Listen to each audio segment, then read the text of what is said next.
apertei, não sei se ficou fechado. No segundo bloco, cada participante terá 6 minutos para analisar, sob seu ponto de vista, o conjunto de experiências contadas e concluindo com suas considerações finais. Eu sou Carmen Maia, professora aposentada, graduada em Educação Física. Atualmente faço parte da Coordenação Nacional na Comissão de Ética. Eu vou contar um pouquinho da minha história, né? Contar essa história. Eu sou natural de Dom Pedrito, interior, lá na fronteira. Tive uma infância simples, uma família de 7 irmãos. São 2 mulheres, eu e minha irmã. Isso. O pai empregado numa fazenda no interior. Minha mãe cuidava dos filhos e dos afazeres, né, doméstico. E eu, como irmã mais velha, tinha que ajudar a cuidar dos irmãos.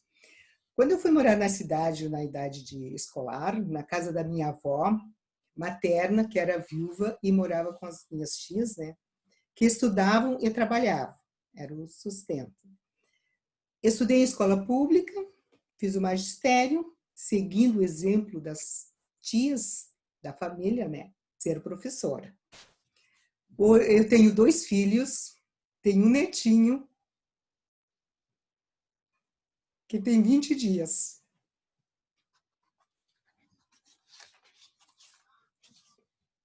Então, eu conheço por fotos.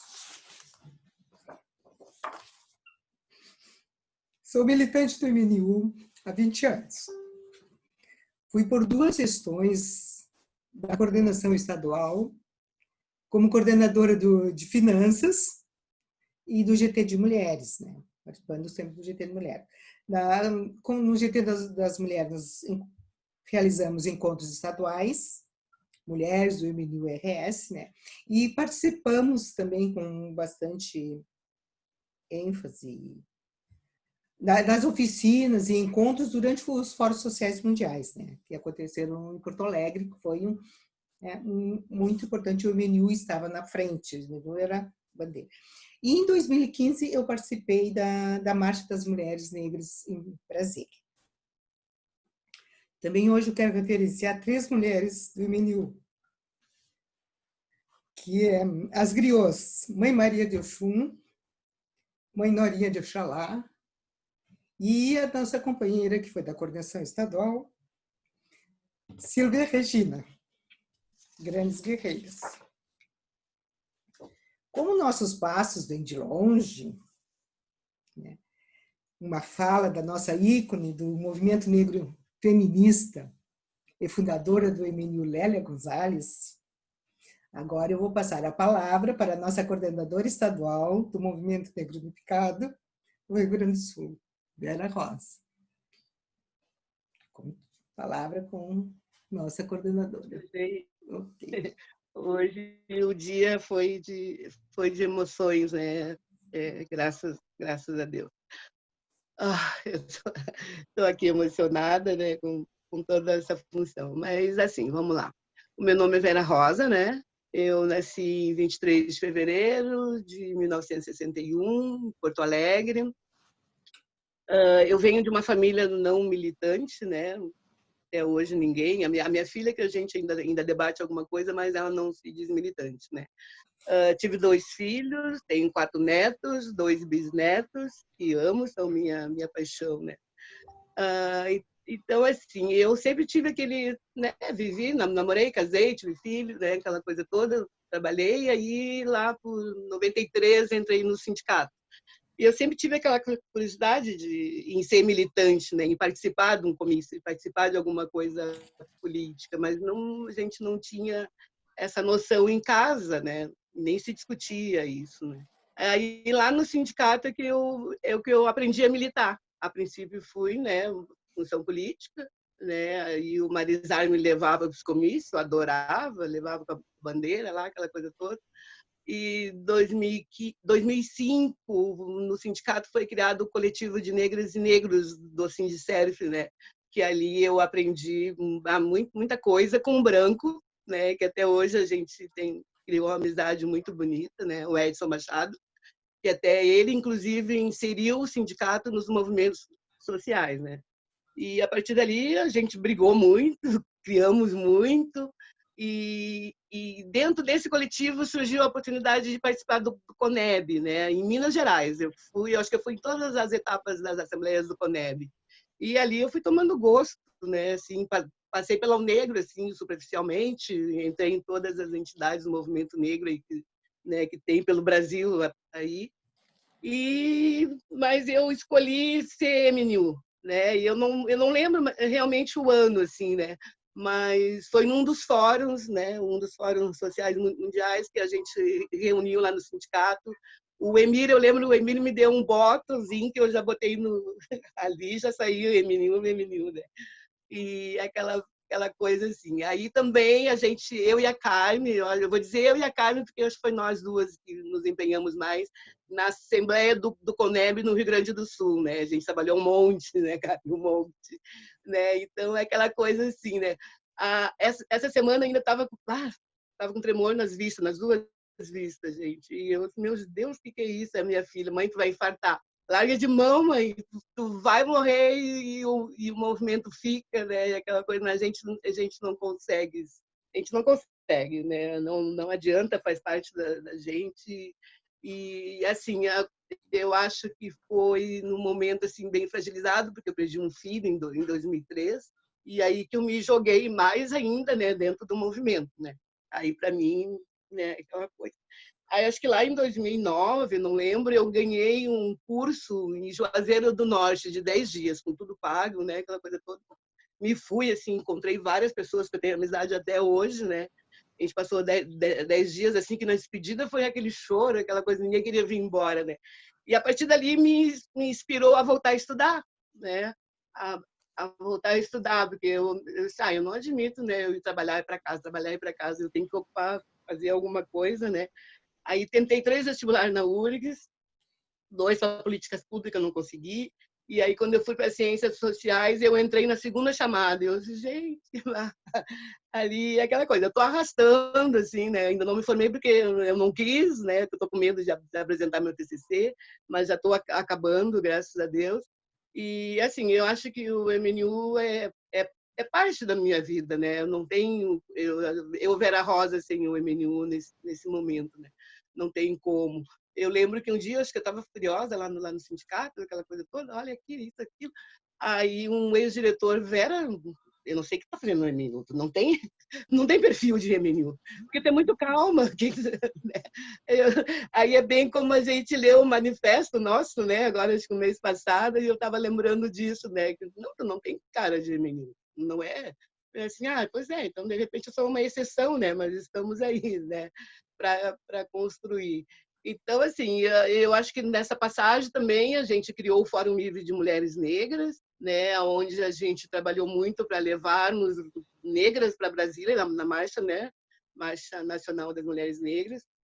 Aí agora, acho que foi, não lembro se foi ano passado ou 2018 também, que teve o Encontro das Mulheres Negras também, que aí o Fórum se rearticulou também, né, para reunir negras para levamos, eu não lembro agora a quantidade, né, assim.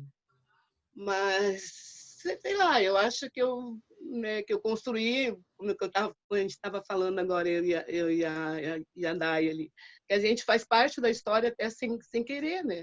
Sem querer, mas é emocionante, né? E eu não me vejo fora, né? Estamos aí para construir, não sei como é que está meu tempo, Carmen, né? E, e é assim, né? A gente constrói. E eu acho também que é importante as amizades que a gente faz, né, durante essa caminhada, né, porque o Brasil é imenso aí, mas em cada estado tu tem uma referência, eu conheço alguém de lá, né? Então eu acho que é muito importante. E eu ainda estou sindicalista, sou diretora do Sind, né? Acho que a minha pasta é movimentos sociais também. Assim, nessa questão. Mas ali também a gente ainda não conseguiu colocar a função, né, de raça lá dentro, né? Mas é um trabalho que a gente vai fazendo, né? É um prazer assim estar com vocês. Agradeço assim, olha, imensamente, né? Assim, como é que eu vou convidar essas mulheres, né? Mas a questão que assim, eu fiz o contato, aceito, Verinha, sabe? Então, para mim, olha, é muito gratificante. Muito obrigada mesmo. Obrigada mesmo. Tá? Amo vocês. Obrigada, Verinha. Agora eu vou passar para a Vera Soares com a palavra.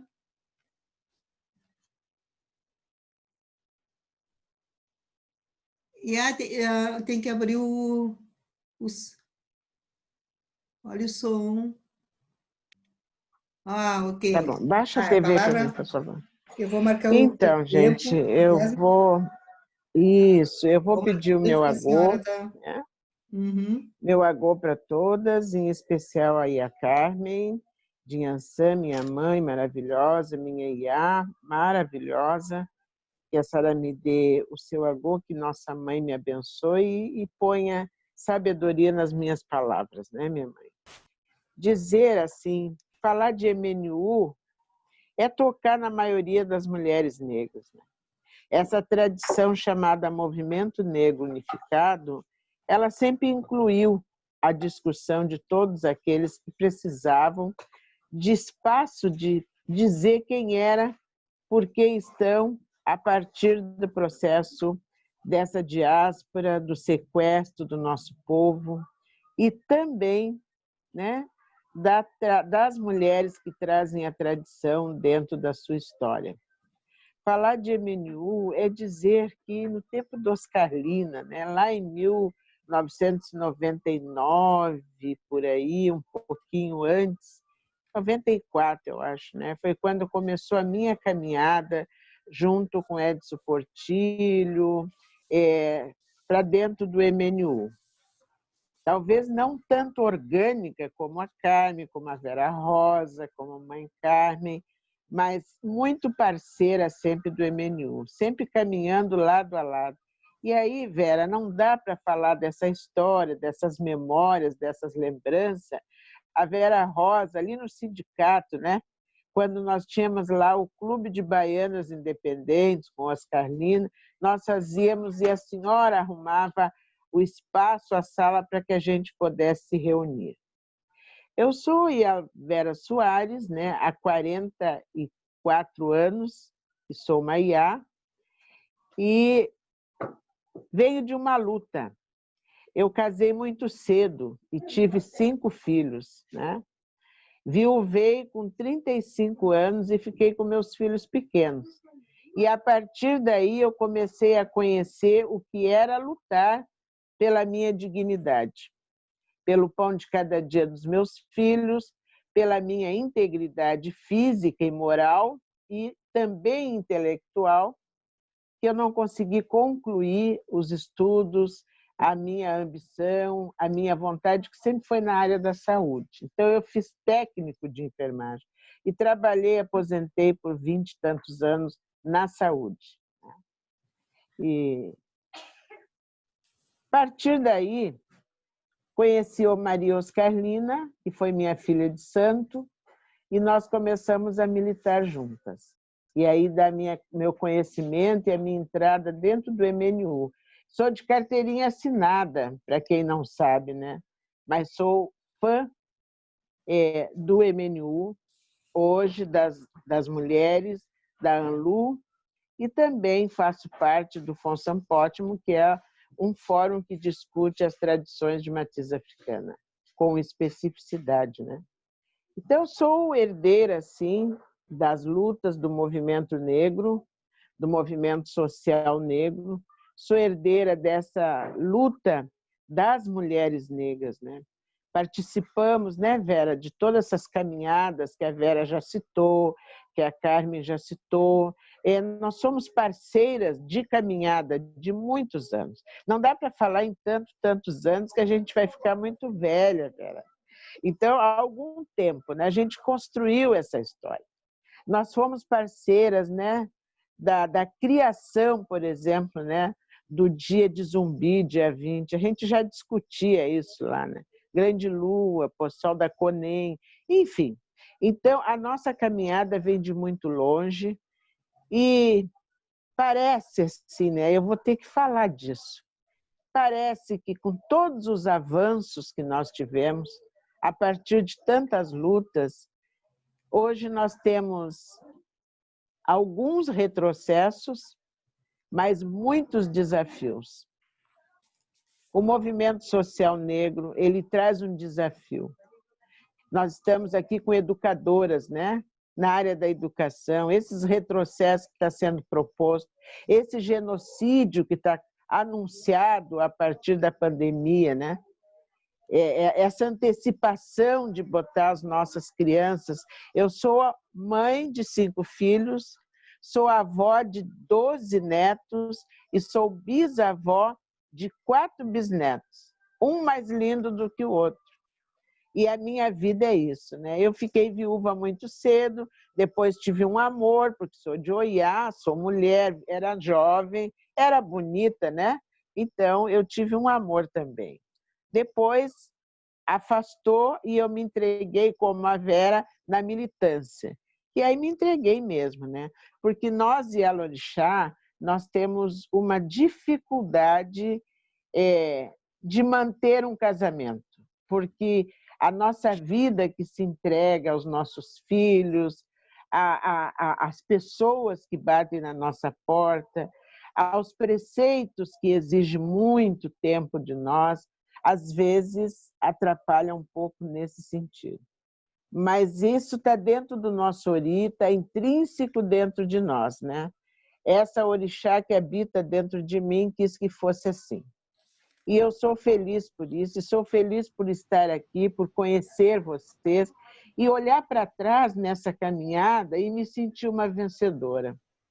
Hoje, talvez, hoje numa live de manhã eu chorei também. É dia das emoções, né? Dia 25 de julho, das mulheres caribenhas, mas também da Teresa de Benguela, né? A quilombola que deu a luta, que lutou, que guerreou, sem ter medo de nada.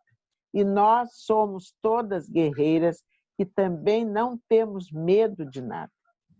Nós não temos medo de lutar, nós não temos medo do amanhã. Nós vivemos o hoje, referendando aquilo que foi feito no passado, que é o que nós estamos fazendo hoje. Olhando para trás e dizendo que a nossa caminhada vem de muito longe, mas a estrada ainda é muito longa. E nós estamos também construindo um legado, né, Mãe Carmen? Deixando um legado para aqueles que vêm depois de nós. E deixando aqui uma mensagem, né? Vocês estão cuidando do meu tempo, né? Uma mensagem, né? Fica tranquilo. Que a matriz africana, nós, mulheres da tradição, é muito difícil. E aí eu deixo essa mensagem para o movimento negro unificado, eu deixo essa mensagem para essa juventude linda que se propõe a estar na luta, olhando, né, como Sankofa, olhando lá para trás, né, para projetar um futuro melhor para esses que vão ficar depois de nós. Que essa ancestralidade que nos ensinou a reagir, a resistir, a ter estratégias. 2 minutos, né? Está faltando. É difícil falar de mulher negra sem falar da mulher da tradição de matriz africana. As mulheres tradicionais que trouxeram e trazem e mantêm a história, a língua desse povo africano lindo e maravilhoso, dessas mulheres que são todas águas, as nossas sagradas águas mulheres. Axé para todas. Obrigada, Mãe Vera. Agora eu vou passar a palavra para Dayana Santos, sanitarista. Dayana, contigo. Olha, se vocês quiserem passar para a Carmen, para mim, tranquilo. Eu ainda tenho tranquilo? Pode ser, pode ser. Pode ser? Fico bem confortável. Ok, Mãe Carmen, então.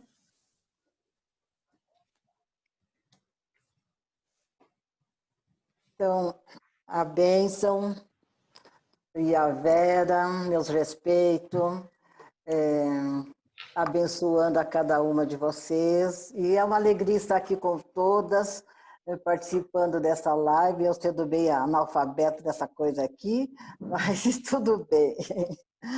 Bom, eu sou Carmen Holanda, já passei do meio século, quase chegando no segundo século, né? Mas sou neta de negros escravizados, sou filha de uma mãe negra poderosa, maravilhosa, que teve 11 filhos, 12 comigo, e filha de um pai indígena caçado a laço nas matas desse Rio Grande do Sul. Eu, enquanto mulher negra, a gente traz todo um sofrimento já dentro, calado, desde antes de nascermos, né? Porque quando a gente traz uma ancestralidade, a gente já vem carregando, sabe, essas dores, né, pelo mundo fora. A gente nasce com essas dores. E nascendo com essas dores, né, a gente nasce numa família, né, com todos os problemas de uma família negra e indígena, né, extremamente pobre, e vive as dificuldades todas que a gente tem que viver, né? Passa as suas dificuldades desde a falta do pão para se comer, do alimento para pôr na mesa, e a dificuldade para vencer na vida e estudar.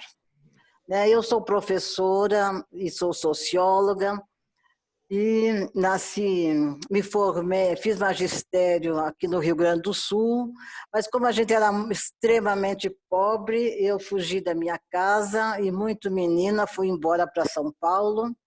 E chegando em São Paulo, estava sem caminhos, estava sem para onde ir e o que fazer. Acabei morando na rua, fiquei muito tempo na rua, tive um único filho da barriga, que nasceu também na rua, filho de Xangô, mas tinha dentro de mim a resistência, eu tinha a força ancestral e que não me deixava a minha cabeça passar para a loucura, né? Porque quando você está na rua e que você tem a fome, onde você tem a dor da chuva, do frio, dormindo na calçada, né? Se alimentando de restos de feira, e você está ali à beira da loucura, mas segurando a sua cabeça, dizendo: eu posso, eu consigo. Assim como os meus ancestrais e meus antepassados resistiram a toda uma escravidão, né? Minha mãe e meu pai, eu também hei de resistir. E resisti, porque quando a nossa cabeça escolhe a se fortalecer, a resistir e a escolher, e quando somos chamados pelo orixá, a gente sai da rua, né? E a sabedoria que a gente adquire, sabe, na faculdade do mundo, né, ela nos forma numa universidade tão grande e tão sábia que a gente acaba buscando mais algumas coisas para ir buscar a academia, e dentro da academia resistir ao que a academia nos impõe. Né? Porque eu sou muito contra, sabe, a linguagem acadêmica, porque eu acho que quando eu uso a linguagem acadêmica, eu não atinjo os meus. Eu não atinjo as mulheres do campo, eu não atinjo as mulheres da rua, eu não atinjo as mulheres das profissionais do lar, né, do sexo, eu não atinjo, sabe, as mulheres mais necessitadas. Eu não atinjo o meu povo. E eu não consigo atingir, dialogar com os mais jovens, né, com a criança que nasce. Então, eu me formei na Academia do Mundo e me formei na academia, né, na Academia dos Homens Brancos. Mas sempre voltando para minhas origens.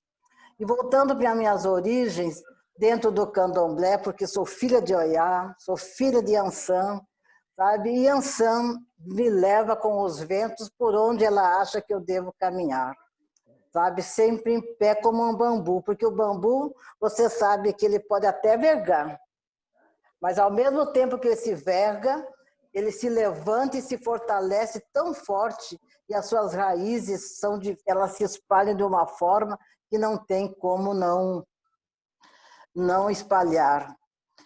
É resistir. Eparrei. Né? E a minha força, ela vem, sabe, da água que eu bebo do búfalo, né? E dos seus chifres, e sou que nem o búfalo que me leva, sabe, quando está aquada. E foi dentro do movimento negro unificado que realmente eu me encontrei enquanto mulher, enquanto negra, enquanto a consciência negra, porque até então a gente não tinha essa consciência de ser negra e de ser indígena. E foi no MNU, antes de ser Movimento Negro Unificado, era SECAB, era FECAM, era CACUPRO. CACUPRO, onde tudo começou, no bairro São José, em São Paulo, onde a gente fez o primeiro projeto para uma educação de conscientização. De baixo ali, a mesa em cima, pode ser? Mãe Vera, por gentileza, feche o microfone. Desculpe. E foi ali na CACUPRO que a gente fez o primeiro projeto educacional, trazendo a história da África e a história do negro em torno das comunidades, né, ou seja, das favelas e da periferia. Ali começou tudo. Aí partimos para o SECAM, para o SECAB, onde ainda tem o estatuto do SECAB, antes de ser movimento negro, e do SECAB a gente fundou, junto com o Milton, o nosso grande mestre, o nosso grande griot, o Movimento Negro Unificado. E o Movimento Negro Unificado abriu portas para que nós hoje estivéssemos aqui.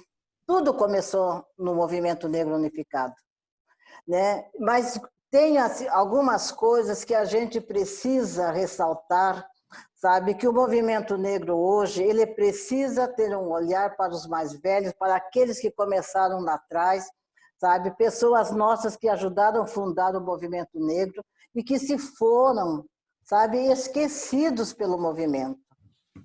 Temos que lembrar de alguns dos nossos que estão passando necessidades, sabe? Mas estão ali na luta, carregando o MNU. Precisamos lembrar que que temos que realmente criar escolas, educação é a primeira coisa. Os nossos jovens, as nossas crianças precisam passar por um projeto pedagógico diferenciado para construir o hoje, né? É só educação para dar caminhos para que nós possamos ter essa igualdade de respeito, de amor e de humanidade. Eu acho que essa é um pouquinho da minha história e eu fico por aqui. Não, mas tem mais Obrigada. Tem mais um minutinho. Tem mais um minutinho. Mas tudo bem, tá bom assim. Obrigada. As histórias é muita emoção mesmo. Daiana, por gentileza. Eu vou pedir só um agô, posso pedir um agôzinho? Lamentavelmente, eu vou ter que me afastar, porque eu tenho um compromisso também de uma outra live, eu tinha socializado. Sim. Daiane, gostaria muito de te ver, né? São 15h30, eu ouço a Daiane e saio, tá bom? Tá, ok. Deixa, tá bom. Que honra enorme. Não esquece de fechar o microfone, Mãe Vera. Microfone. Isso. Eu já inicio também falando que eu já tenho uma atividade que é de um curso de extensão, que eu sou uma das facilitadoras. Sim. Mas, então, eu também vou sair junto com a Vera. Então, a gente sai juntos. Mas quero saudar inicialmente nesse dia, que é um dia tão especial e muito emocionante mesmo. Eu vejo a Verinha chorando ali, toda emocionada, e desde logo cedo eu venho acompanhando ela num outro espaço. E como é importante a gente também se permitir sentir, e sentir desta forma, né? Se colocar assim, porque sim, isso não tira a nossa força, isso não diminui a nossa luta e muito menos nos coloca de uma forma inferiorizada. Eu acho que é bem ao contrário, faz com que a gente seja ainda mais potente, porque a gente quando eu nem falei meu nome, não falei nada, né? Mas enfim, vamos tocar assim, depois eu volto. Fico tão feliz em ver isso, porque é isso, a gente aprendeu assim. E eu venho de uma linhagem de mulheres que me ensinou a ser muito forte, sendo afetuosa, tendo esta relação de troca desta maneira, olhando no olho, não entende, volta aqui, vem aqui, conversa comigo, me fala o que tu está sentindo, falar de sentimento. Como é importante a gente poder também, porque isso é saúde mental, não é, Carol? Também essa produção da saúde mental nesse espaço. Aí a Débora também, os profissionais da saúde mental, em específico, que podem auxiliar melhor, até podem explanar melhor sobre isso. Como é importante a gente entender que não precisa ser forte nesta perspectiva de resistência atravessada nos nossos corpos o tempo todo.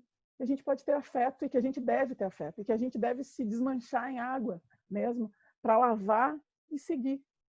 E agora, então, falando a Daiana Santos, que é educadora social já há bastante tempo e trabalho com educação popular em saúde e educação social na rua. E quando a Carmen falava da rua, me tocou bastante porque a rua é um espaço preto. A gente vê muita gente negra sofrendo com tantas coisas, assim, ó, que se fosse para falar interseccionalidade, a gente poderia falar do que se atravessa na rua com essa população. E o pior de tudo, que eu acho que é o que mais nos toca enquanto negros, trabalhando com a educação social na rua, é justamente a forma como a sociedade olha para essa rua. A forma como invisibiliza e a forma como estrutura e projeta ainda mais a violência para esses corpos, sabe? Então, que bom ouvir o seu relato, que importante é divulgar mesmo esse teu relato, né? Para que as pessoas, para que essas mulheres, principalmente essas mulheres que se encontram nesta situação, elas compreendam que existe muita força e existe muita potência nelas, que por mais que coloquem elas nessa condição, por mais que toda essa estrutura de sociedade, que a gente bem sabe, e poderia falar desde a misoginia ao racismo, a esse atravessamento pelo capital que vai ditando esses lugares dos nossos corpos, que não nos dá as possibilidades, por vezes, igualitárias de romper esse ciclo de violência, ainda assim existe uma possibilidade, uma potência que está aqui em nós. E assim saúdo cada uma de vocês que está aqui, porque se eu me coloco dessa forma e se eu me compreendo no mundo como parte dessa transformação e dessa potência, é porque eu tenho parceiras assim. Olhar esse movimento, me colocar à disposição dele, não é fácil. Não é fácil. Por mais que eu tenha toda essa organização de uma estrutura familiar, de pessoas muito próximas que vão cotidianamente fazendo com que eu me sinta ainda mais forte, sabe, potente, mas a força no sentido, não dessa força abraçal, do compreender o lugar no mundo e de saber que eu não preciso fazer grandes coisas, mas eu posso fazer aqui, do lugar onde eu estou, e isso vai impactar em uma, que impacta em outra, também tendo a compreensão e respeitando o tempo da outra. Nós falávamos anteriormente, eu e a Vera, e eu vou trazer esse assunto, Vera, porque eu acho que isso é importante, da gente compreender também como é que as nossas, que não conseguem, que não tiveram acesso à universidade, que não tiveram acesso à educação formal, que por vezes, muito cedo, e por culpa desse sistema, precisam sair para trabalhar, não estudam, né? não conseguem sequer completar o ensino fundamental, o ensino médio, porque precisa ali estar botando a comida na mesa, que é restituir a dignidade, é o mínimo, porque essa estrutura não beneficia com o mínimo, então as pessoas elas acabam para prover toda essa o mínimo, né, da estrutura de uma casa, de uma família, precisam sair para trabalhar logo cedo, então param de estudar, moram em lugares que são habitam, né? Eu acho que é isso, habitam em lugares que a gente poderia facilmente aqui ficar questionando toda essa estrutura, mas o que eu quero trazer disso tudo é que, por vezes, quando a gente chega, e aí me detenho também nessa relação da linguagem, de como a gente se relaciona com as nossas, nós que temos essa capacidade de crítica, que tivemos acesso a um pouco de informação, que ainda estamos também nesse processo de aprendizado, porque isso é constante, mas que a gente consegue entender e já se coloca desta forma no mundo, compreendendo que esse sistema é um sistema que ele não vai olhar para a gente como a gente merece, é nossa obrigação enquanto mulheres negras, enquanto movimento ou enquanto individual, porque aí pode ser tanto no individual quanto no coletivo, ter essa escuta sensível com as nossas, para que a gente não reproduza essas violências com elas. Falava com a Verinha, e é isso que eu quero retomar, porque por vezes, digo para a Vera, a gente encontra algumas parceiras que se colocam um pouco agressivas, que se colocam um pouco... e agressivas no sentido de não conseguir dialogar. A forma como elas compreendem o mundo é naquele rompante. E é isso que eu quero dizer. por vezes, é a única forma que a gente tem de ser ouvida. Cabe a nós fazer a transformação disso também com as nossas. E entender que esta linguagem que ela utiliza é a linguagem da sobrevivência. Já é bom que me avise, porque senão não para. E vou me recordando, porque é justamente isso.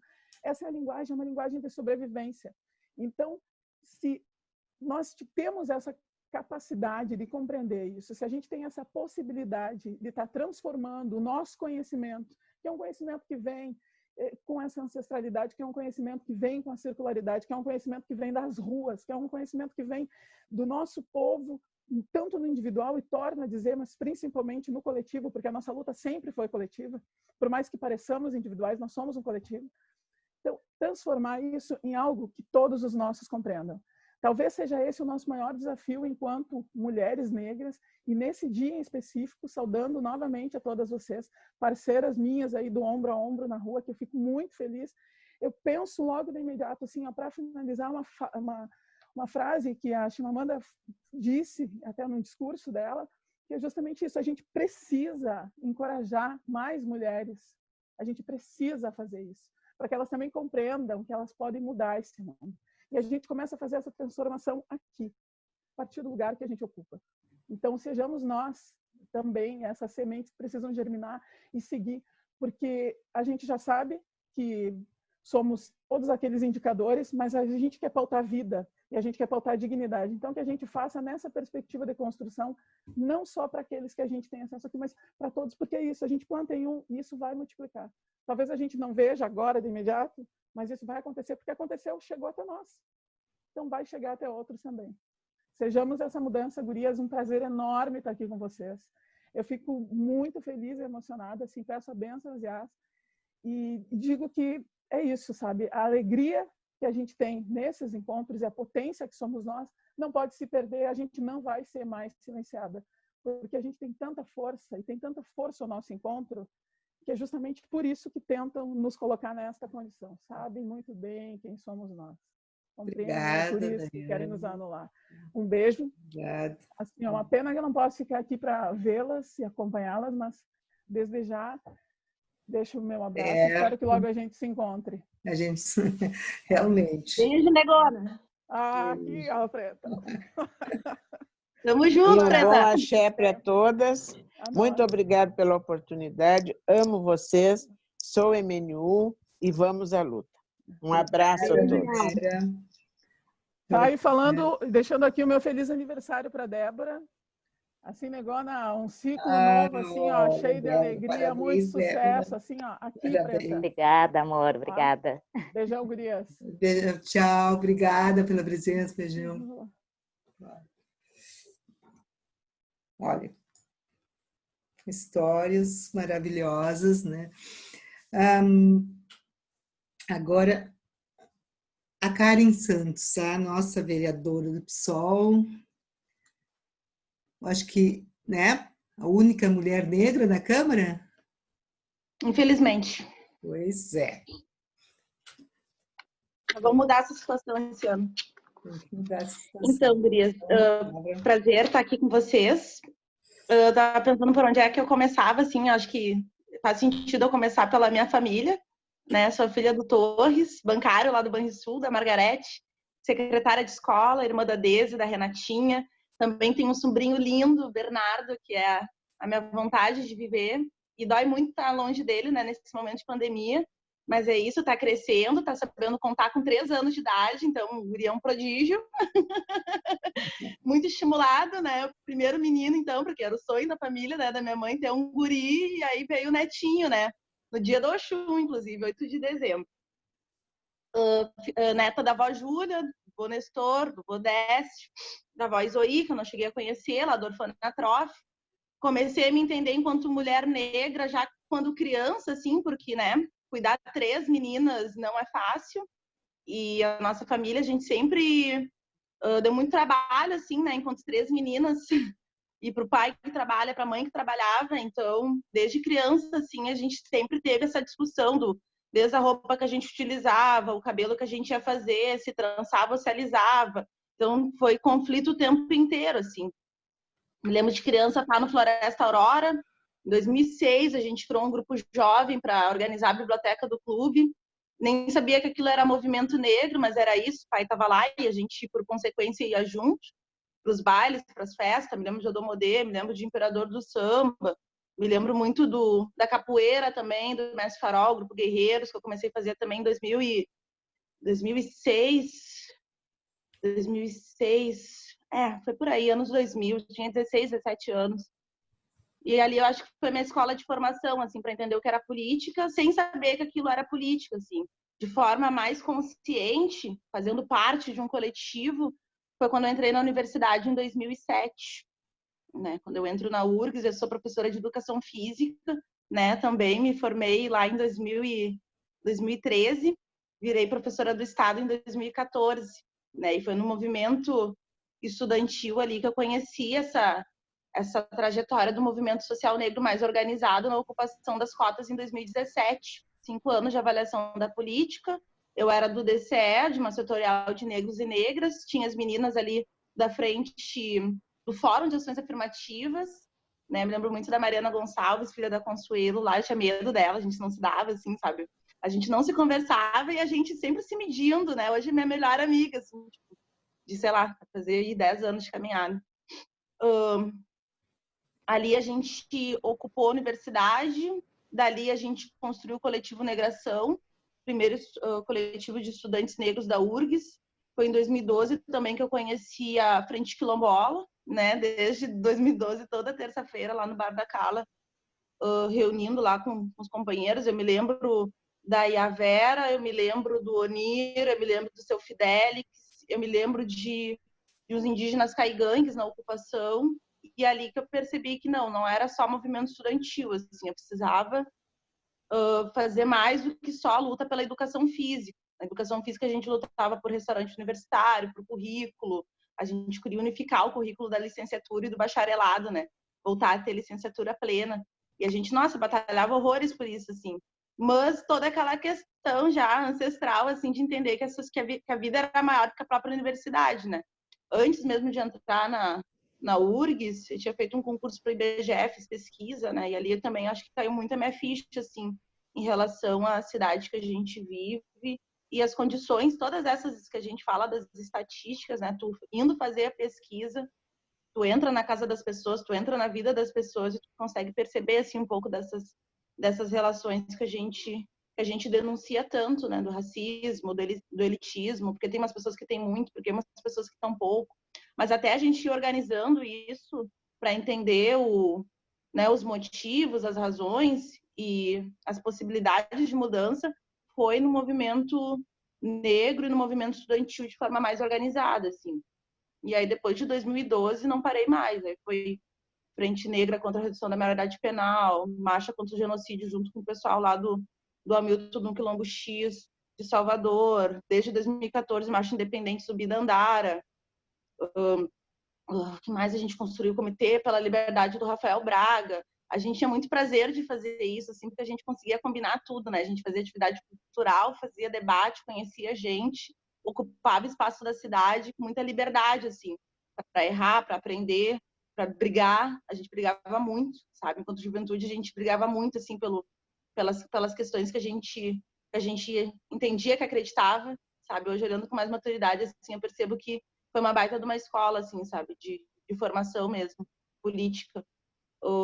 Criei o coletivo Alicerce. Criei não, né? Já existiu o Alicerce, inclusive com a Silva, né? Nossa companheira do Sindesprev, um Joelzinho, nosso companheiro do Sindesprev, uma empate lá da Vila Mapa. Só que a gente entra enquanto uma juventude, né? Porque era um coletivo basicamente dos mais velhos, assim, não tinha muita galera nova. E aí, em 2013, naquelas lutas que teve na cidade contra o aumento da passagem, ocupamos a Câmara de Vereadores, fomos para cima. Nossa, aquilo lá foi também uma escola de formação política incrível, assim. Acelerou todo o tempo, acelerou ato, 3, 4 atos na semana, e a gente lá tomando bomba, indo para cima, dizendo que a gente não queria a Copa, dizendo que a gente queria saber cadê o Amarildo, fim da polícia militar, querendo invadir a RBS. Foi isso, 2013, era o caos, assim. E a gente lá tentando entender o que estava acontecendo mais na rua. Assim, eu me lembro muito das reuniões do Coletivo Negração para saber se a gente ia para os atos enquanto coletivo ou se a gente ia enquanto indivíduos, assim. Muito medo da criminalização, muito medo do rechaço, ou da gente não conseguir... Isso são coisas que a gente tem até hoje, né? A dificuldade que a gente tem de conseguir dialogar com a pauta racial quando tem essas grandes lutas, né? Eu vejo agora pela questão do antifascismo e como a gente estava tentando batalhar para que a pauta antirracista fosse uma prioridade, assim. Então, não é de agora, me lembro lá de 2013, a gente batendo cabeça com isso, assim. Tentando discutir que, ao mesmo tempo que o transporte era um problema nosso, de quem trabalhava, de quem morava em periferia, de quem precisava, né, circular para a cidade para estudar, para trabalhar, ao mesmo tempo, como é que a gente conseguia colocar esse tom do racismo. E lá na ocupação da Câmara, eu me lembro muito do Onir, assim, da Frente Quilombola, pautando o passe livre, né, para desempregados, para as indígenas e para os quilombolas, assim. Então, tem como a gente costurar, assim, eu me lembro muito dessa capacidade de conseguir combinar as questões nossas, né, dos quilombos, dos indígenas, da população periférica, nessas lutas maiores, assim, que estavam na cidade, sabe? 2013, 2014, me entro no Estado, 2016 vem a ideia de a gente disputar as eleições, já aí faz toda uma discussão no coletivo, e, enfim, fiquei com essa tarefa. De primeira, consegui a suplência do PSOL, fiz 2.000 e poucos votos, assim, 2.652, a gente se lembra muito desse número. E em 2018 fui para deputada federal para ajudar a Fernanda Melchionas a se eleger, e a gente conseguiu ocupar a Câmara, né?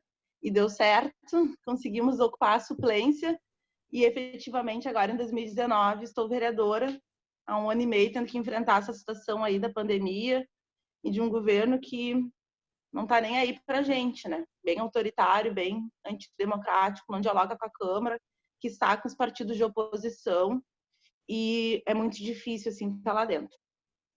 Acho que essa é um pouco da minha caminhada. Ontem tive um dia bem difícil lá dentro, assim, tipo, é horrível ser a única negra, é horrível porque tu não consegue ter força para fazer as discussões políticas que a gente precisa, mas eu boto muita fé na nossa luta aí que a gente vai mudar isso nessas eleições. Obrigada, Karen. Ó, a luta da mulher negra no meio dos brancos é difícil. E na luta política ainda parece que a gente fica estressada. Caroline Tamás, da coordenadora da CEMUM, Mulheres Negras. Olá, meninas. Boa tarde a todas. É uma satisfação, um prazer imenso estar aqui, compondo esse espaço de força e de muita emoção. Cada fala que tem aqui, assim, né, dá um gás, dá um fôlego, mas também nos faz esse processo de choro que é nosso, né, nos traz esse nosso processo. Bom, então, sou Caroline Damasio, estou coordenadora executiva da CEMUM. Esse ano assumi esse desafio, né, fico muito feliz pela confiança dessa associação que eu sempre me inspirei e sempre acreditei, né? Então, estar à frente dessa associação hoje, para mim, uma das minhas maiores conquistas, né? E responsabilidades, né? E desafio, porque é algo muito sério. Mas volto a CEMUM no fim da minha fala, né? Vou falar um pouquinho sobre a minha trajetória, para que me conheçam também, porque muitas aqui eu não conheço, né? Conheço a Karen, conheço a Dai, que saiu. Então, sou psicóloga clínica formada há 4 anos, psicóloga clínica e social, me considero, né?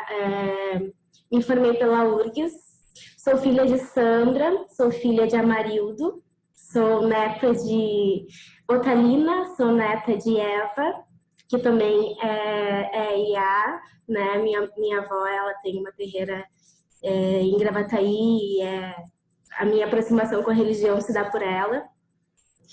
E sou bisneta de Almerinda. E aí começa a minha fala, e aí começa o meu trajeto, né? Minha bisa, Almerinda, ela nasceu em 1918 e ela me criou, né? Enquanto os meus pais saíam para trabalhar, a minha bisa foi a responsável pela minha educação. E a minha bisa, ela nunca falou as palavras feminismo, militância, mas ela era a maior feminista e a maior militante que eu conheci na minha vida, né? E ela é quem constituiu a minha base, né, a minha força e a minha resistência, sem nunca ter mencionado, sem nunca ter estudado, sem nunca ter pego, né, um livro para entender qual era a potência dela no mundo, né, a importância dela nesse mundo. Então, a minha bisa, ela cria uma família inteira, né, ela tem, acho que mais de 15 bisnetos hoje, já é falecida, mas eu sempre trago a memória dela, né, para pensar onde é que eu estou agora, porque o maior sinônimo de força e resistência para mim é minha bisa, né, que conseguiu sozinha sempre, ela nunca foi uma pessoa casada, administrar toda uma família e nos conscientizar de que nós, enquanto pessoas negras, também somos capazes. Então, a minha bisa é responsável por eu ter ignorado os nãos que se apresentam na vida de toda mulher negra. E são muitos, né? Então, o primeiro não que eu acredito que eu venci foi o ingresso na universidade, que foi a partir da educação popular. Fiz um cursinho pré-vestibular popular, que também é um dos atravessadores na minha vida, né, na minha formação psíquica e a minha consistência política vem dessa educação popular. Eu acho que isso é muito importante a gente sempre ressaltar o quanto esses cursinhos populares que existem hoje, eles estão também trabalhando nesse sentido, né, de uma educação política, não só para a academia, mas para muito além, né, para que os nossos corpos saibam se comportar a partir de um Estado racista, machista, genocida. Então, ingresso na universidade e aquele não gigante, né? Eu entrei em 2009 na URGS, foi o segundo ano de cotas, então me sentia um alienígena naquele lugar branco. Psicologia da URGS não eram eu e mais 3 negros, né, no curso noturno. Então, assim, as festas da URGS eram horríveis pra gente. A gente não se via na música, a gente não se via nas roupas, a gente não se via nas histórias que eram contadas. Então, era muito difícil. E aí, eu engravidei ainda, né? Como se não bastassem os nãos, durante a graduação, eu engravidei, né? O Henrique veio com uma surpresinha, né? E o meu filho também é uma das minhas maiores forças, né? Maiores motivos para eu conseguir ir resistindo. O Henrique, ele é lido como uma criança branca, ele é de uma relação interracial. Então, a luta também se atravessa aí quando as pessoas têm esse estranhamento de, tá, mas tu é militante, mas o teu filho, né, é lido como uma criança branca, como é que fica? Né? E fica que ele é menos um branco racista no mundo, ele é uma criança incrível, ele já debate, ele já leva a história dos ancestrais dele para a escola, ele já é resistência desde pequeno, sabendo do lugar, sabendo dos seus privilégios. Então, o Henrique veio, né, em 2012, mas na graduação, ele foi aquele motivo que eu pensei, não, agora eu posso largar porque eu tô grávida, não é meu lugar, acabou. E aí veio o coletivo Negração, que a Karen, né, mencionou, que começou a fazer festas, começou a fazer discussões, e eu lembro do primeiro sambaral que teve, eu acho que foi em 2011, não foi sambaral, era sarau, só sarau de poesia preta, no pátio da psicologia. E eu vi aquele monte de poeta preto pendurado, eles faziam, né, Karen, botavam uns varais de poesia, e eu comecei a ver aquilo e eu falei, não, mas se não é o nosso espaço, a gente está formando esse espaço. Se existiam muitos nãos, a gente está aqui formando sim, né? A nossa presença está formando o nosso sim. Então, a gente eu continuei nesse espaço com a ajuda e com todo o empenho do pessoal do Negração, né? E eu acho que foi foi a minha primeira aproximação com o movimento negro, né, organizado. Porque eram estudantes que, como eu, não se encontravam na teoria, não se encontravam na sala de aula e fizeram a sua resistência, né, a partir desses encontros em que eles se encontravam, falavam sobre a nossa existência ali, sobre a nossa resistência dentro desse espaço elitista, e seguimos. Me formei em 2016, demorou bastante, né, fiquei, eu acho que 7 anos aí nesse desafio que é a universidade, mas consegui me formar. E aí vem o desafio da vida profissional, né? Uma mulher negra, psicóloga, uma área muito elitista. Então, consigo um emprego na Secretaria Estadual de Saúde, onde fui apoiadora institucional para implantar políticas.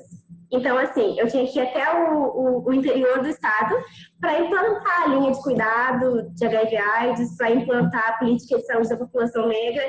Então, imagina, meu diálogo era direto com o secretário de saúde, no interior do Rio Grande do Sul, né? Eu com essa carinha de mais nova do que eu sou, né?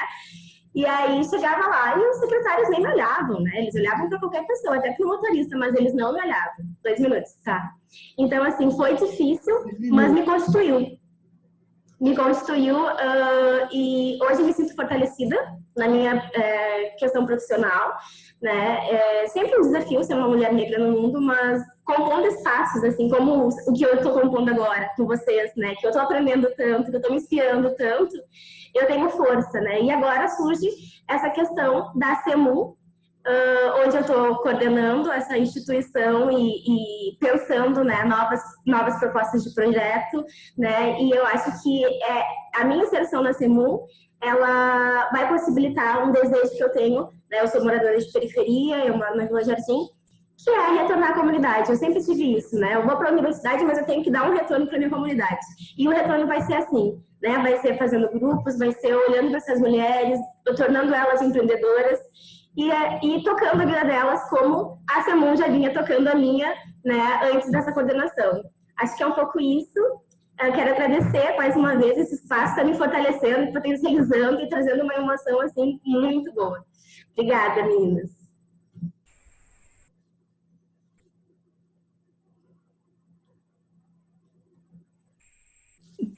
Obrigada, Caroline. É muito bom ouvi-las. Cada fala é uma emoção, né? O coração bate. Agora, vou passar a palavra para a Débora Otunolá, que é a coordenadora da Marcha do Orgulho Crespo. Débora, contigo. Então, boa tarde. Primeiramente, eu queria pedir a Gô, as mais velhas que estão nos acompanhando, mas aqui, né, em especial para a Carmen, e também a Gô, para a orixalidade que rege o dia de hoje, dona do meu Ori, né, Oxum. Então, começo também falando um pouco por aí, né, dessa questão da trajetória. Eu sou a Débora Otunalá, tenho 35 anos e tive a honra de receber esse convite para estar participando nessa mesa com essas mulheres que são referências para mim, que me compõem nessa trajetória pequena que eu tenho ainda. E a honra e o presente, porque eu fechei meu ciclo e estou começando um novo ciclo, como a Dayana falou essa semana. Então, é poder brindar imensamente nesse dia e também ao meu aniversário. Parto também dizendo que começa a minha trajetória, acho que, né, ouvindo tantas mais velhas também, assim, a Carol e a Karen, de poder pensar quando é que começa tudo isso pra gente, né? E o que me compõe na militância negra é o terreiro, né? Então, eu sou iniciada desde criança, sempre convivi no terreiro, e tudo isso que eu escuto hoje, ou que eu vim até escutar na academia, né, é fruto do que eu vivencio realmente, do que permaneço vivenciando enquanto terreiro, né? E então, quando aí a Carmen fala que não há como, aí a Vera, aliás, falou, né, também que não há como falar de mulheres negras sem pensar nas mulheres negras do terreiro, isso me toca muito. Assim. Sou técnica de enfermagem, então sou formada desde 2006, graduando em psicologia, estou quase finalizando o curso e sei das dificuldades que são finalizar o curso mãe. Né? Sou mãe da Deremi, de 6 anos, e sou filha da Molaió, da Iamolaió, também sou filha de mãe de santo, e do Francisco, que são meus pais. E assim como a Verinha comentou, né, essa questão de serem pessoas que, embora eu sempre ouvi que eu tinha que ser aluna que ocupasse um lugar, mas não na tentativa de passar na frente de ninguém, mas que conhecimento não ocupa lugar e que eu tinha que me esforçar mais, isso nunca era pautado que se referia à questão racial.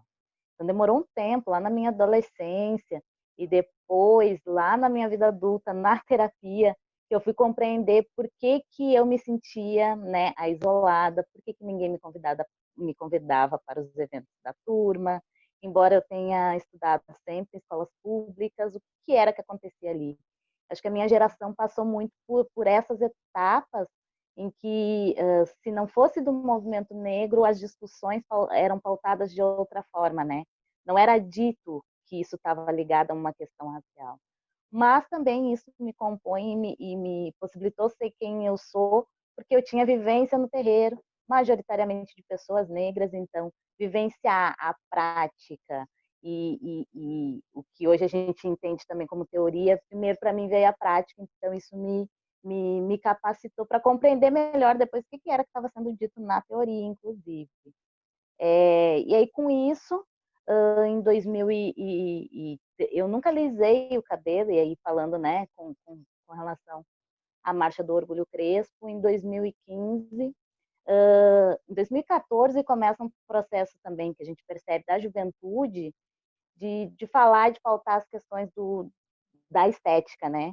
E os movimentos norte-americanos também traziam muito essa questão da estética. E aí a gente fala, bom, a estética, a estética. Aí é onde começam muitas meninas passarem pela transição do cabelo, né? Transição para cabelo natural.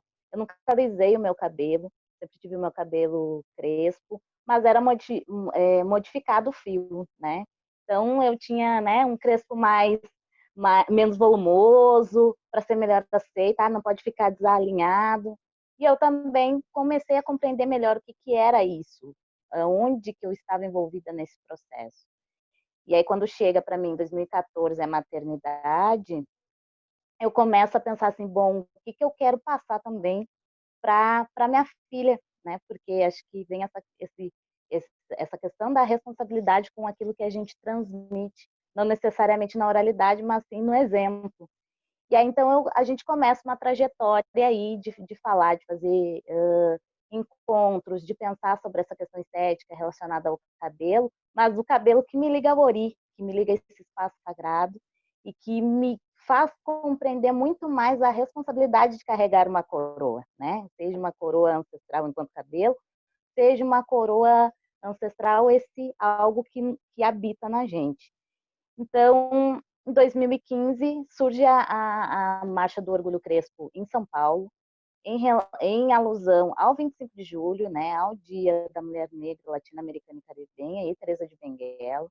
E aí ocorre uma marcha em São Paulo, uma grande marcha, no dia 26 de julho, e essa ideia se espalha pelo Brasil.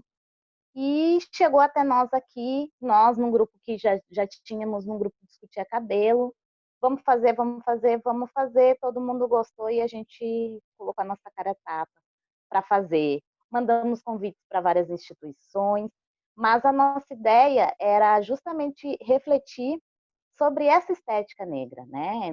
Muito mais que falar sobre o cabelo crespo, cabelo liso, cabelo alisado, cabelo endredado, é a gente poder pensar que a estética é a primeira coisa que nos barra, né? É o nosso cabelo na entrevista de emprego, é o meu cabelo hoje rasta no momento em que eu vou passar por um processo seletivo. É essa estética que não é só o cabelo, mas é o que nos compõe, que fortalece os nossos traços ou que auto-identifica os nossos traços, que é essa barreira. E a gente precisa pautar isso com todo mundo, com as nossas crianças, para poder se autoafirmar na sociedade. Então surge aí, a gente levou, nem me lembro quantas pessoas em 2015 às ruas, para poder mostrar, né, a nossa beleza, o quanto o negro é belo. E daí foram surgindo outros projetos, né? A gente começou a trabalhar com um projeto através do espelho, então que a gente pega esse espelho de Oxum também, essa possibilidade do autoconhecimento próprio da sua história, para ir pautando ao longo do ano o conhecimento nas outras esferas, para que não fique nessa ideia também de que é só o cabelo, né? Então, para que as pessoas pudessem compreender que a gente não está pautando isso na moda, porque naquele momento era moda, e que a gente resiste um movimento. Hoje, existe em São Paulo a deputada estadual Alice Brandão entrou com um projeto de lei, então, amanhã, dia 26 de julho, é o Dia do Orgulho Crespo em São Paulo. Ela dá entrada num projeto de lei para fortalecer e fomentar também, né, A própria Lei 10.633, é isso? Me corrijam se eu estiver errada. Às vezes eu sou meio manca nos números. Não te ouvi, Carol. Mas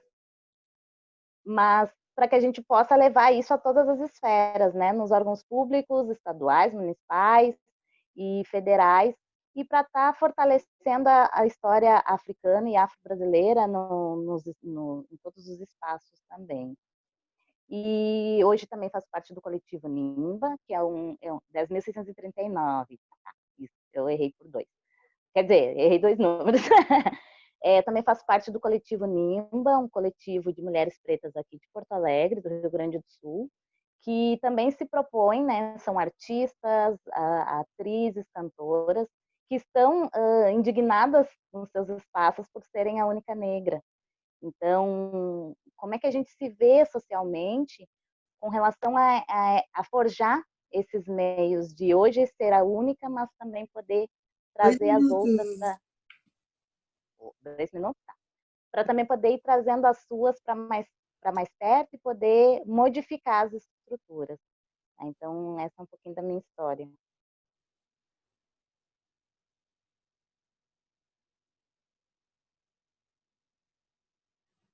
Obrigada, Débora. Olha, é muito emocionante, muita emoção ouvi-las. E eu queria, né, que foram o encontro da minha fala inicial, né, a minha emoção no início, a falar da mãe Norinha e mãe Maria, né, e a Silvia, é uma emoção, assim, companheiros de luta. O que era a guerrida mãe Norinha, né? Então, eu estou pedindo uma desculpa foi demais, né? É muita emoção, assim, quando a gente revê também, olha ali, Mãe Carme, as jovens, né? Como a Verinha falou, nós lá, desde a Batalha 2000, durante o Fórum Social, os fóruns sociais, então foi muita emoção mesmo. E agora, para o segundo bloco, né? Que, como foi dividido o tempo, é 6 minutos, né? Então, eu vou passar para a mãe Carme, né, de Holanda, para fazer a sua análise e dar as suas considerações finais.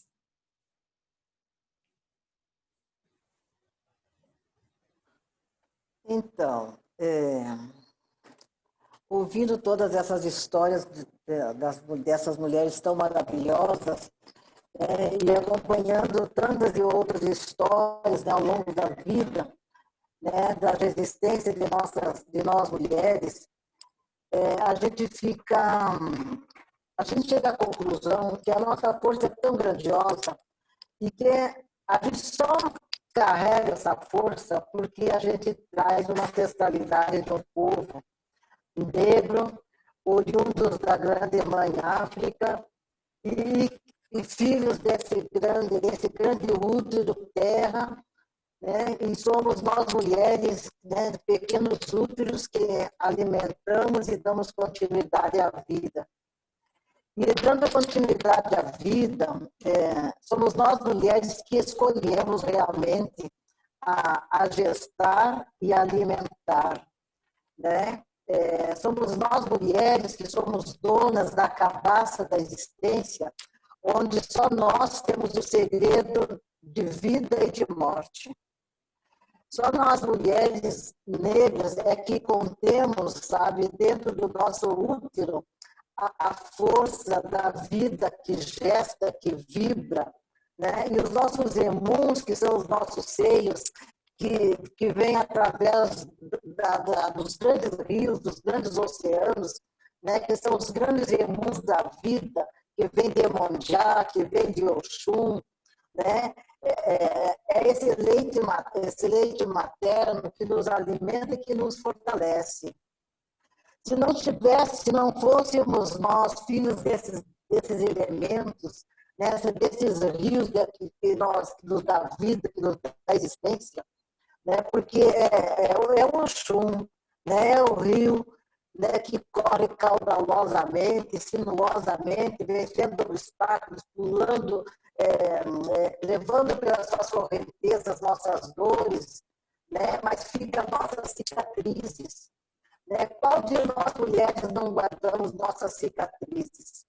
Qual de nós mulheres não sofremos a chibata em cima de nós, sabe, dessas ontem pelo chicote do branco, hoje pelo chicote dessa sociedade excludente que nos pisa, que nos achata, que nos arranca nossos filhos, né?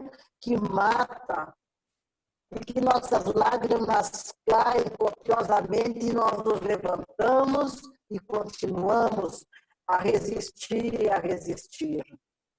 Como nós, mulheres negras, não amparamos outra mulher para que possamos juntas caminhar.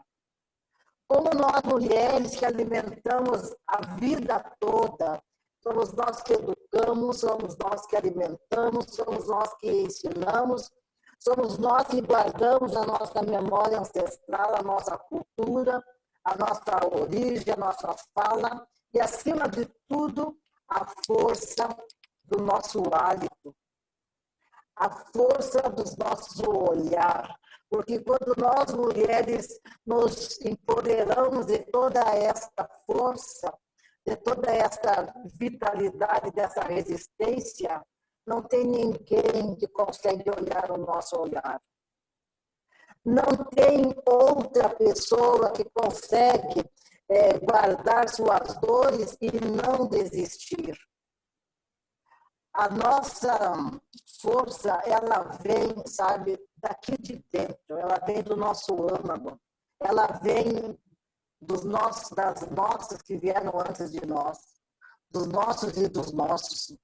Somos nós que guardamos nas memórias dos porões, dos navios, das memórias das senzalas, das memórias quando atravessamos o oceano, da memória, principalmente debaixo do pé do baobá, ou do Jiquitibá, onde nós passamos memórias e lembrando, sabe, dessas histórias que nos fortalecem. E o exemplo dessas grandes mulheres que passaram e que vêm lutando, cada uma com suas armas diferentes, mas todas nós guerreiras. Então, o que eu quero dizer assim, mulheres, resistimos. Vamos descobrir mais e mais a força que brota dentro da gente. E continuamos. Não há ninguém que nos derrube. Não vai haver armas que nos tiram o que é de mais sagrado, que é o nosso amor, a nossa unidade, o nosso respeito uma pela outra. E aguardando nessa memória, sabe, da nossa ancestralidade, daquelas que vieram antes de nós, é que eu convido a cada uma para que possa centrar o seu ori, a sua cabeça, falando e abraçando a sua cabeça, o seu ori, e dizendo, eu posso, eu sou forte, eu sou tão forte e firme como a água do baobá, eu sou tão forte e firme como o Jequitibá, eu sou tão firme e forte como os nossos avós que vieram beirando o mar, como o Vó Campina sempre canta. Beirando o mar, beirando o mar, velha Cambinda, vem beirando o mar. É beirando o mar que a gente resistiu. Né? E nós aqui chegando, haveremos de resistir, porque cada uma de vocês faz a diferença, sabe, no nosso caminhar, na nossa luta, seja as armas que carregam, mas vamos à luta. Obrigada. Que Deus abençoe a cada uma, que dê o centro, que dê o equilíbrio, que dê o discernimento e força na luta, porque somos a luta. Muito obrigada. Obrigada, Macari.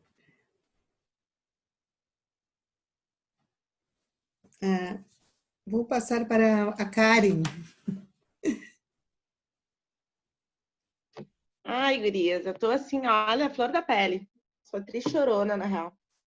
O que eu posso dizer para vocês, assim, sobre essa questão do... Tá difícil, né? Porto Alegre tá um caos, bandeira vermelha, UTI lotada, as coisas parecem que não mudam.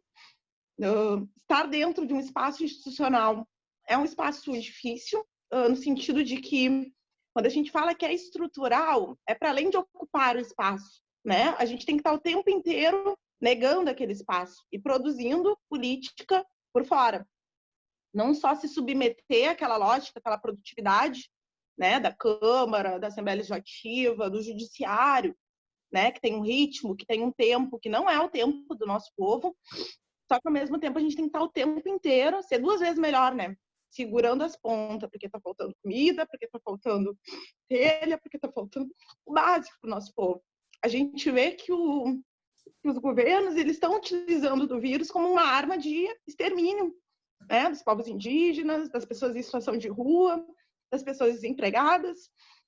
E a gente tem uma dificuldade de conseguir, pela própria questão do vírus, unificar, criar movimento, criar debate, criar espaço para a gente conseguir entender o que está acontecendo. Porque é tanta informação, né, do governo federal, do Eduardo Leite aqui, do governo Marquesan, todo dia a gente está perdendo algum direito, às vezes direitos que a gente nem tinha consciência de que tinha, né? E é esse o nível de alienação do nosso povo.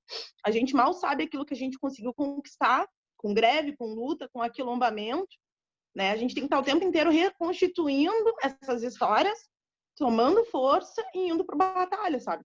E a atual situação, assim, nossa, tá muito complicado, sabe? Porque tá pulverizado, porque falta unificação, união no dia a dia das lutas, sabe? O que a gente está vivendo agora é um dos piores momentos da história do nosso país, né? Desde a abolição da escravatura. 84 mil pessoas mortas e a gente não consegue ter força nesse momento para mudar a correlação, assim. É uma correlação muito favorável para quem tem dinheiro, está muito favorável para quem já é, né, das famílias, dessas oligarquias políticas que mandam na economia, que mandam nesse país. E eu percebo muito essa ansiedade, né, de estar dentro desse espaço e, ao mesmo tempo, não conseguir ter condição de mudar e conseguir ocupar aquilo lá com toda essa coletividade, né, que a gente é. Tá pulverizado, tá difícil, assim, a gente percebe que o nosso povo tá muito desacreditado na sua força, sabe? Na sua força de mudança, tá muito condicionado de 2 em 2 anos, de 4 em 4 anos tem eleição, e aí tu vota depois em outra pessoa, e aí as pessoas vão fazendo isso, sabe?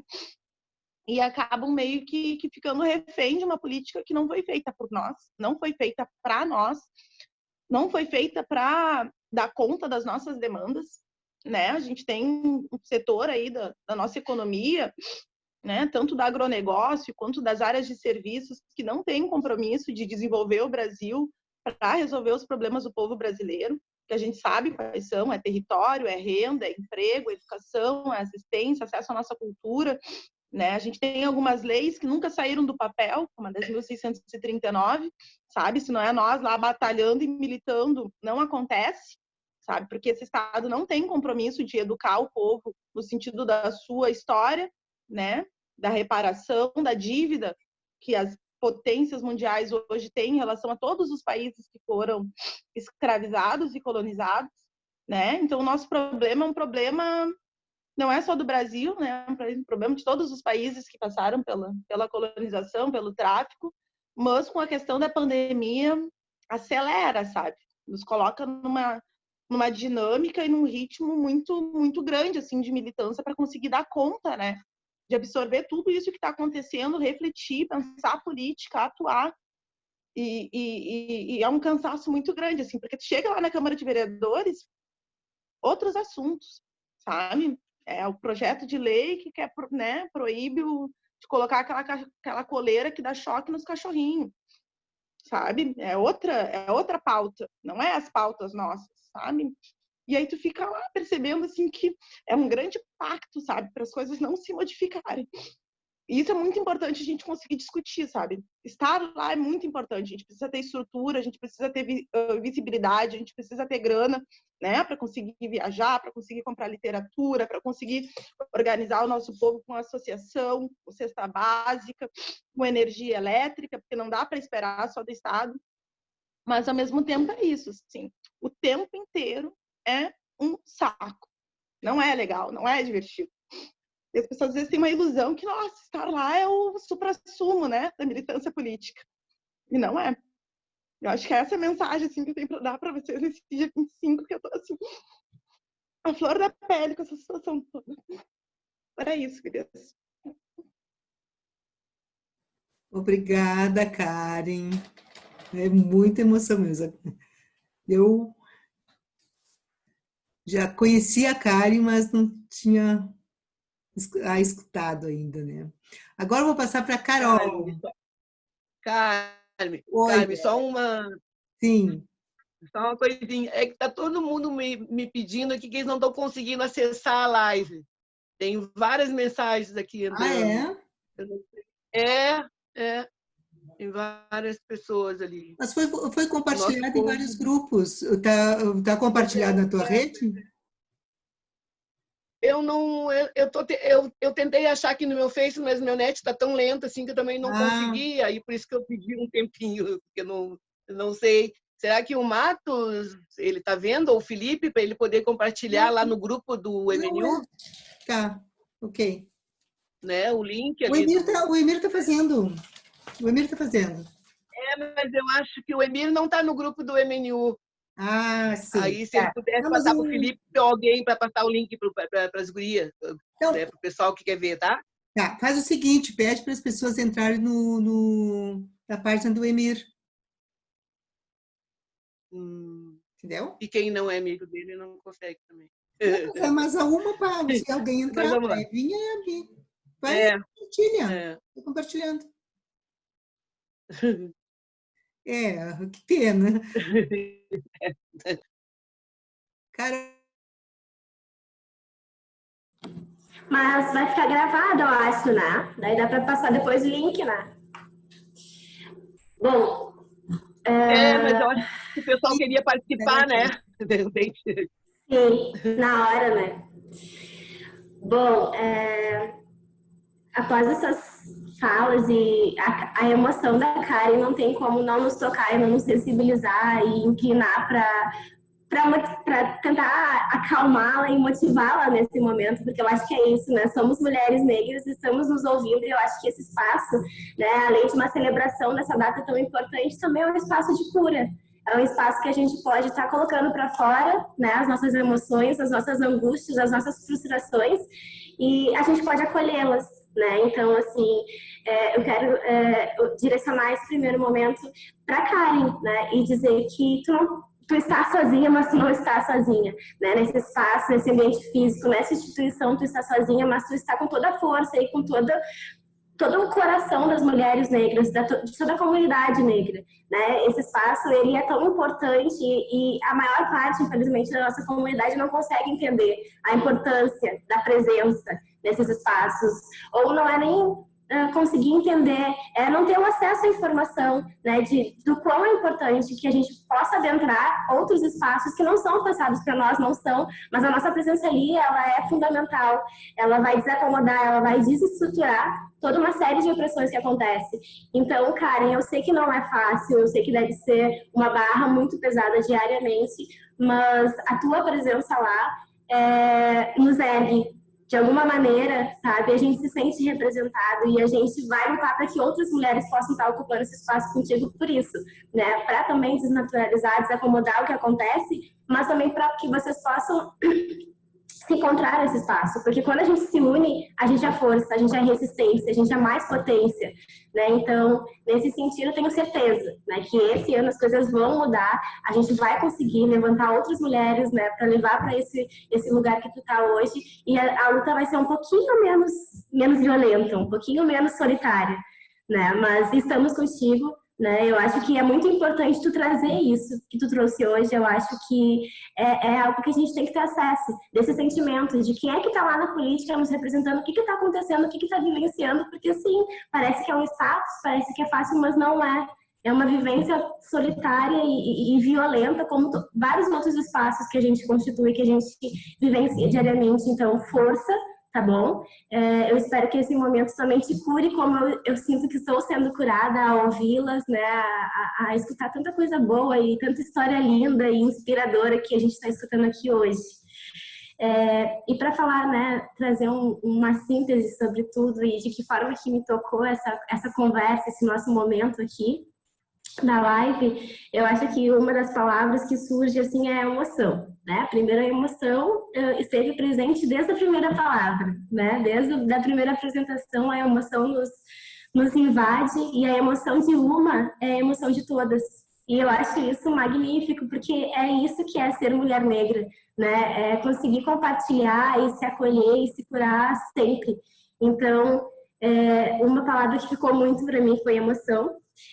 A louca, né? Escrevi, porque senão eu me perco para falar. Então, vou consultar aqui. Uma outra palavra que ficou também para mim, a partir dessas falas, é a resiliência. Né? E a resiliência, eu acho que a gente tem que entender muito o sentido, né, da palavra e não tornar ela uma palavra usual, né? Não aprofundar esse sentido. Eu acho que a resiliência, ela é uma característica que nos acompanha enquanto comunidade negra desde sempre. Né? O que é? Esse processo de, a partir do trauma, a gente conseguir se reinventar, né? A gente conseguir se erguer e em outro formato continuar lutando. Eu acho que essa resiliência, assim, ela é fundamental para a nossa luta. E ela não tem que ser romantizada, porque não é fácil ser resiliente, né? Nós somos resilientes desde que viemos de África. Somos resilientes desde que aboliram a escravização, mas não nos deram o mínimo de condições de ter uma vida digna. Então, não tem que romantizar, mas tem que entender que ela é fundamental para a nossa luta, né? Esse processo de cura, de autocura e seguir em frente, né? Também fiquei pensando muito sobre a fala das gurias e a Karen trouxe também essa questão de um movimento negro para além da universidade. E eu acho que é esse estágio que eu, Carol, me encontro agora e que essa fala resgata em mim esse desejo de olhar para a ancestralidade, né, de olhar os passos que vieram antes de nós e começar a construir junto, né, coletivamente com essas mulheres, né, com a Yaya Carmen, que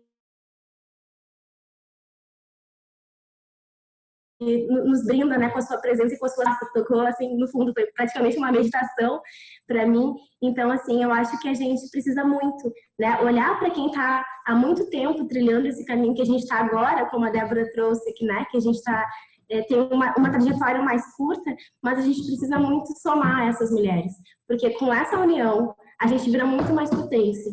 Eu acho que é um pouco disso, né, que ficou assim para a conclusão. E, mais uma vez, eu me sinto muito honrada em estar compartilhando esse espaço com todas vocês.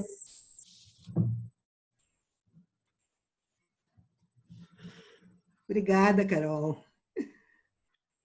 Agora... Bom, antes de passar para a Débora, eu vou ler os grupos que foram compartilhados. Está sendo compartilhado, as pessoas estão assistindo todo o Brasil, gente. Então, ó, afro-brasileiros, MST, jornalistas Brasil, jornalistas gaúchos, vizinhos do Centro Histórico, Porto Alegre Urgente, Zona Sul de Porto Alegre, MST, Economia Negra, Batuque do Rio Grande do Sul, URGS, Reforma Agrária, Coletivo Povos dos Terreiros. Mais de 40 grupos. Conseguimos, tá? Todo mundo nos assistindo. A pena que... Débora. E eu chegando para o Brasil inteiro. Estamos sendo assistidos, sim. E vai ficar gravado, né, gente? Débora. Então, difícil falar, principalmente depois de ouvir a Karen e de ouvir a Carmen. Eu tive a honra de já escutá-la algumas vezes, e aí a Carmen é um bálsamo, então... mas as palavras dela nos tocam e nos fortalecem. E ver a Karen chorar, nossa, daí mexeu mais ainda, porque não dá nem para explicar. Não dá para explicar. espero que a Verinha não chore. Mas eu só tenho a agradecer. Eu comecei a minha fala agradecendo por chegar até esse espaço com essas pessoas que eu super admiro e continuo a agradecer, né? Agradecer a orixaridade, agradecer a ancestralidade que me coloca aqui, a agradecer o meu Odu que está me possibilitando essa caminhada. Então, eu não me sinto em condições, mas eu separei aqui um trecho de um poema que eu acho que tem tudo a ver com esse momento, com esse dia de hoje, e principalmente com essas mulheres que estão aqui, né? É um trechinho do poema Menina Melanina, da Mel Duarte, que diz assim: Preta, mulher bonita é a que vai à luta, que tem opinião própria e não se assusta. Quando a milésima pessoa aponta para o seu cabelo e ri que ele está em pé, é ignorância dessa coitada, não a permite ver. Em pé, armado, foda-se, que seja. Para mim é imponência, porque cabelo de negro não é resistente, é resistência. Me aceitei quando enredei. Já são 8 anos de cultivo e paciência. Ela está dizendo que são 8, para mim são 3. E acertei quando neguei esse padrão imposto por uma mídia e uma sociedade que não pensa. Esse é o poema da Mel Duarte, que eu, ouvindo e a Vera, ouvindo a Karen, né, e ouvindo a Carol falando, e que provavelmente aparecerá nas próximas falas, que é sobre pensar sobre o nosso corpo negro, que não é só um corpo, que é tomado por um ori, por essa energia, né, por esse axé, essa energia vital que nos conduz, e que a gente muitas vezes está sozinha, mas não estamos sozinhas, como bem a Carmen também colocou, que a gente precisa se oricentrar, né? Esse ori centrado que nos possibilita fortalecimento para encarar nesses espaços em que eventualmente estaremos numa presença corporal solitária, mas nunca estamos sozinhas. Então eu só tenho a agradecer e dizer que eu sou, porque todos vocês são, e gratidão, a do Pé Orixá. Eu encerro aqui porque eu, né, não quero chorar também. Obrigada, Débora. Vamos esperar a Verinha. Verinha, estamos chegando ao final do nosso encontro maravilhoso. Então agora... Infelizmente, né? Tava botando os cachorros ali, tava uma cachorrada danada. Sim, gente, eu sei lá, eu tenho uma caminhada, deve ser uns 15 anos por aí, né? Mas a gente já passou por tantas, né? Já enfrentamos tantas coisas, né? Mas é assim, ó, eu quero felicitar todas nós, né? Por sermos resistentes, resilientes, como disse a Carol ali, né? Eu até tinha anotado aqui, assim, ó, ela tá na mesma linha, né? E pedir para nós não desistirmos, né? Porque sei que a caminhada é pesada, é difícil, mas se cada uma de nós fizer um pouquinho, a gente com certeza estaremos fazendo a diferença, né? Aí na nosso dia a dia, na nossa luta, né? A gente também eu não posso esquecer também de felicitar as nossas guerreiras anônimas, né, brasileiras por aí, né? Como eu estava falando para a Daia, nós temos uma entidade onde a gente pode falar, mas a gente tem as mulheres da periferia que não tem aonde, né, colocar a sua voz, né? Agradeço a presença de todas. E assim também, como Lélia Gonzalez já dizia, né, que a gente nasce negra, a gente não nasce negra, a gente se torna negra. E é uma conquista dura, cruel e que se desenvolve pela vida da gente afora, né? Isso aí é uma realidade que a gente leva até sempre, né? A gente vai levar para sempre, né? E eu gostaria também ali, como a Débora ali falou, eu achei um poema muito bonito aqui, né? Que eu queria ler para vocês, para a gente, né, se segurar a mão uma da outra, né? E se a gente tiver que chorar junto, a gente chora, não tem problema, né? Somos resilientes, somos resistentes, né? É sobre ser negra. Emoção é demais. É coisa de preta. Resistir mesmo se o mundo lhe rouba tudo, inclusive sua identidade. É coisa de preta estar aonde ela quiser estar. É coisa de preta estar na música, na arte, nos esportes, na política ou nos cargos públicos. É coisa de preta decidir se quer ser juíza, jornalista, advogada, professora, dentista ou artista. É coisa de preta sair dos lugares pré-estabelecidos para estar no seu lugar. Sublime. Foi ali que eu decidi tomar as rédeas da minha negritude, ser dona de mim, ser o que eu sempre fui, quando me disseram que eu não podia ser negra, ser eu. É coisa de preta conviver com racismo, ou de pele mesmo, ou epistêmico, ou de saberes. A preta sabe. A preta sabe muito. A preta sabe o que quer. O que a preta quer é ser livre. E isso acho que tem muito a ver com nós aqui, e o dia 25 de julho. Salve para nós todas. Obrigada, Verinha. Olha, estamos vermelhos. Bom, muito obrigada a todas vocês e as pessoas que assistiram esse debate em todo o Brasil. A resposta aos nazifascistas é que nós também somos Lélia Gonzalez, Angela Davis, Teresa de Benguela, Winnie Mandela e tantas outras guerreiras. Vida longa ao UBNU. Até a próxima. Obrigada, companheiras. Foi um prazer estar aqui. Beijo, Gurias. Tamo junto. Eu que agradeço. Obrigada. Força, Karen. A gente está junto. Muita força, né? Olha, muita força. Estou enchendo de água.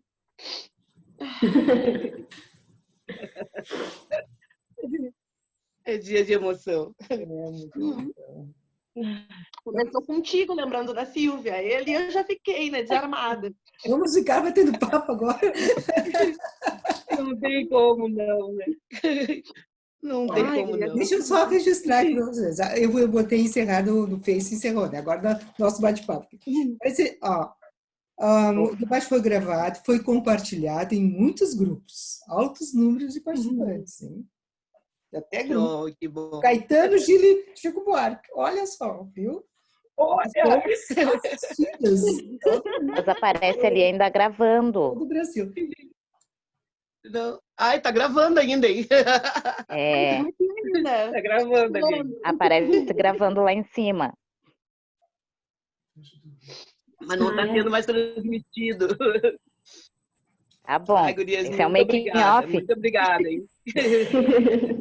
Beijo, hein? vou me recompor. Beijo, Gurias. Beijo.